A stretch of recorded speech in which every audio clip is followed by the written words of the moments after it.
Okay, I'm gonna call in sick to work tomorrow. Too big to flip. Probably another like 18 3/4, 19, like just pushing that over mark. Here I was, minding my own business, idling around. Kind of shallow, sandy flat, like 8 to 12 feet of water, 15 before it dips down into deep water. And it's mostly sandy. There's just a few sparse kind of junky weeds, and I stumble into this giant pod of fish on side imaging. And it's kind of a coin flip of, are they suckers or walleyes or both? And I'm assuming some of them were suckers, but I know a lot of them were walleyes. And as you just saw, man, I'd flip a jig in there in just 8 to 12 feet of water, and I could see those things on LiveScope come flying up and smoke it like it's a pike or something. It was just a wild bite, and of course I didn't have cameras running when I started because I was just snooping around. I've only got about an hour and a half before I got to pick up the munchkin from daycare. She's gonna be so mad that I went fishing without her. I'll take her again tomorrow. But yeah, so I was just snooping around, seeing what the lakes are up to, because we've had kind of a cold snap and the water temps finally broke down into the 50s, 58-ish, 59. Kind of that magic temperature for me, where the fall bite, when you get to that 58-degree mark or so, the walleyes are snapping, and it's just a magical time of year.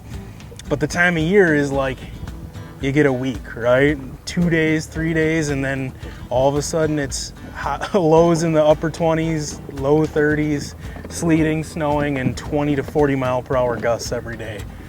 And today was gusty, but it was still really nice, and so I dropped what I was doing, snuck out just to snoop around and see what was going on.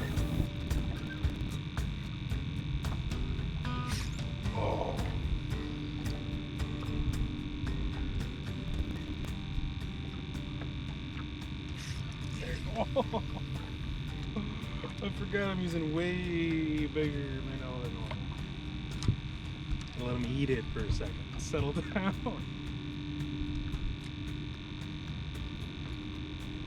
There's no way I get 3 chances, really. There you go. There it is. No way.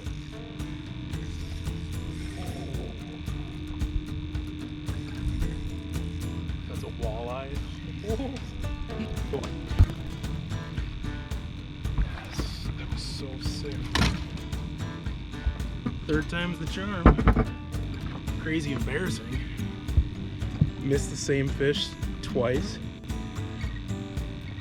So of course, before cameras were rolling, these things were just going bonkers. I'd flip out, and I think I started rolling where I had one that I missed 2 casts in a row, just 20 feet from the boat. And the 3rd cast at it, I caught it. I just gave it a second longer. I was just antsy, you know. Last couple times I've been out, I was bass fishing. So you feel a bite and you set the hook, and when you're pitching 4-inch, sometimes 5-inch red-tailed chubs and creek chubs, you gotta just give them that kind of 1 Mississippi count, let the rod mush up a little bit, and then hit them. And man, was I jumpy, because I could see him on LiveScope coming up and grabbing it, and it's like, oh man, he's got it. I saw it, I felt it, set the hook. Wait a second, right? Especially when I'm running 8-pound Sufix braid, so like you feel every little thing, and you almost feel it before they even have it. Like the second that they're swiping at it, and it's maybe not even really in their mouth yet, it's like, oh, hold your horses, give them a second, set the hook. But yeah, flip the cameras on, and I got a few more to bite, and I got a couple of LiveScope clips. But man, it'd be a good day to have a camera guy or camera girl, because I'm trying to run the pole, have kind of a janky tripod shooting on my LiveScope and cast, and then of course once the cameras come out, now we have white caps, and it was glass calm when I first got out here, so at least a couple of them turned out. I'm gonna try not to ramble and chat too much, but I wanted to just fill you in on this kind of crazy bite, and it's something that you maybe wouldn't expect. I won't be shy to tell you I'm on Gull Lake in Brainerd, Minnesota right now, and most people are going to be fishing that deep water bite, 25 to even 40. Off of that edge, pulling, rigging chubs, with you know, like a 3/4 ounce egg sinker, 4 to 6 foot fluorocarbon leader, little number 2 hook, dragging a creek chub at 0.3 to 0.7 miles per hour and catching a lot of fish. Or aggressive bites, slinging a jigging wrap in that same exact stuff. And there is a ton of fish to be caught up shallow right now. I was out a couple days ago out here too and saw tons of fish, and we picked up 3 or 4 before sunset. Pitching shallow weeds like 10 to 14 feet of water, but really good green weeds still because the water is still barely upper 50s, you know, just came out of that 60-degree mark. And today what I was snooping around on is shallow sand, and it's a bite that actually gets better later in the fall. For whatever reason, shallow fall walleyes love sand, especially late fall, and after the water temps even drop another 5, 6, 7 degrees, because more of those green weeds are going to die off then. But what happens is you complete that fall turnover process, the shallow water reoxygenates, you get, I guess, just another wave of fish pushing up shallow. And that's why, you know, early ice, when there's 2 inches, 3 inches, 4 inches of ice and you're first sneaking out on those lakes, I'll fish in 10 to 14 feet of water. And it's nice because early ice, you're walking, so you don't really want to walk all the way out to the middle of the lake, and you can hit some of those first breaks, 10 to 14 feet of water, and there's walleyes there. Well, you're picking them up where we left them late fall, and it's cool to see that shallow sand deal already happening with the water at 58 degrees, and I think you can chase those fish around basically now until early ice and the first 2, maybe even 3 weeks of the ice season. So like I said, I'm on Gull Lake today. There's good fish in here. They can be hard to catch, hard to find, because a lot of the times they'll bury in the weeds all year long, which is why I really love spring when you can see them on that shallow sand, and then when the fall bite happens too, because they're so easy to graph on side imaging. You know, when you're moving along, you'll see the black blotches, because in that sand there's nothing else. Basically it's just fish and the odd junk weed. And when you're sitting still and hovering on fish, casting at fish, instead of those clear kind of fish-shaped shadows, they're just going to be long blobs and shadows because you're not moving, so you're not going to get a crisp, clear image. The slower you're going, or if you're even sitting still, it's just going to be a long, steady blob. If you watch my last video talking pitching jigs for shallow walleyes in the fall, that one was talking about shallow weed lines.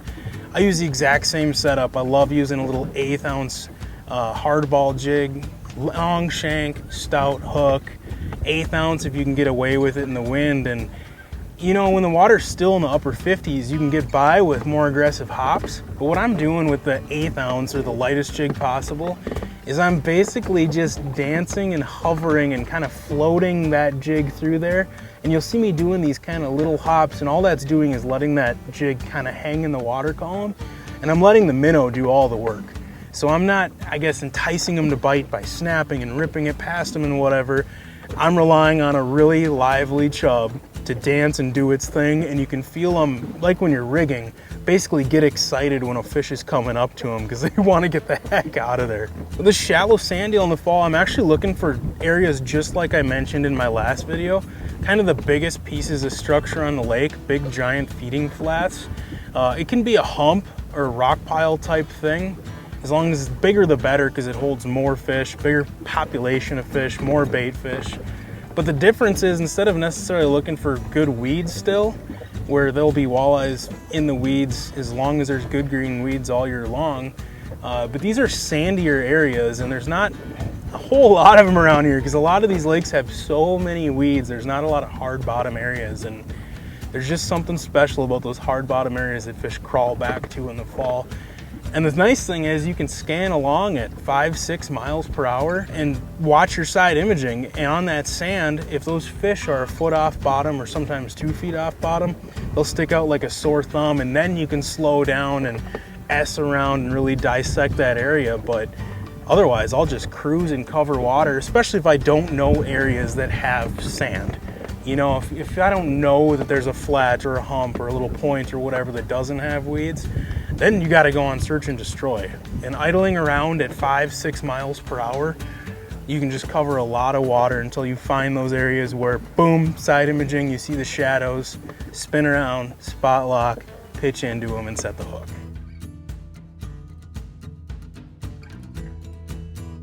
So nice thing about these shallow fish, you don't have to worry about sending them back. People who are catching fish out in that 30, 35, 40 foot of water, I don't really care what they say. If you reel that fish in faster than, let's say, it takes you less than an hour to reel that fish from the bottom to the top, it's probably gonna have issues and not make it. Even if it swims off strong, odds are it'll just die later when you don't know about it. So those fish are fun to catch.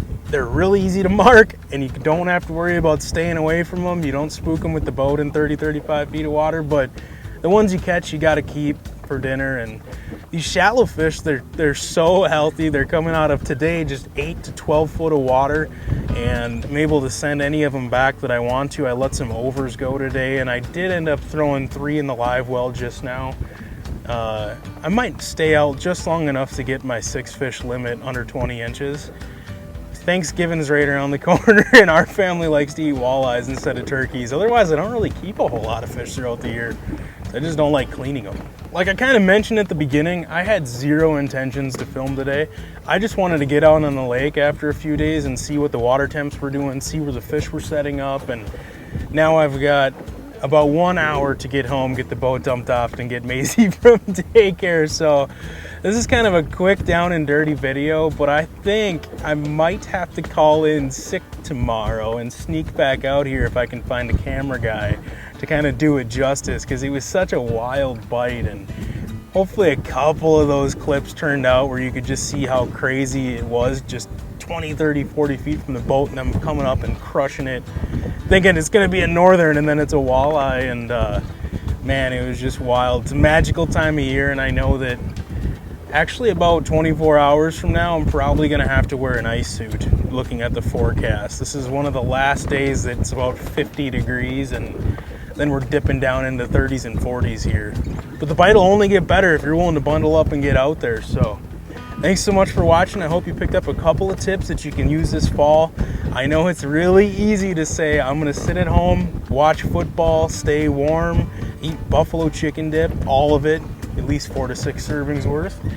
But I'm telling you, man, it's one of the best bites of the year, and there'll be nobody else on the lake because everybody's scared of a little cold, scared of a little wind, don't want to get wet. But man, I don't know, I'd put up with a whole lot if the fish are biting.